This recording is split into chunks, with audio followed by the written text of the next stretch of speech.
The motion carries.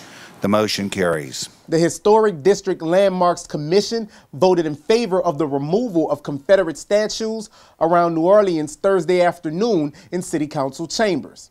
The way that they were erected was, in a way, a denial of history. But that vote came after the commission heard about 2 hours of public comments from New Orleanians.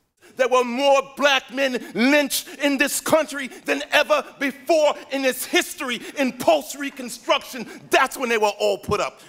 Nobody who's opposed to the removal of these statues looks upon them as symbols of oppression or as glorifying slavery. I mean, what we have here is a disagreement on the interpretation of what these statues mean. Today's meeting came a month after New Orleans Mayor Mitch Landrieu officially proposed the idea of removing 4 Confederate monuments around the city to the City Council in July, calling those statues a public nuisance.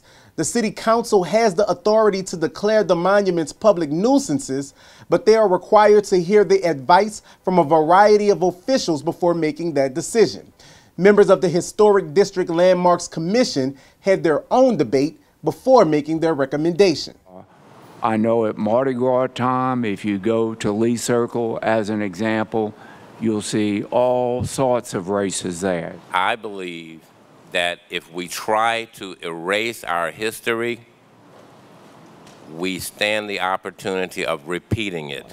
And while some on the commission thought it would be a good idea to keep the monuments in place, others on the commission thought that the monuments held an ideology that New Orleanians harbored long ago. I don't understand how to get past the law, which says that if the statues represent suggest the supremacy of one ethnic, religious, or racial group over another, or give honor or praise to any violent actions taken wrongfully against citizens of the city to promote ethnic, religious, or racial supremacy of any group over another, they shouldn't be there. While the commission voted in favor of the removal of the statues, many of the members felt the final decision should be voted on by residents.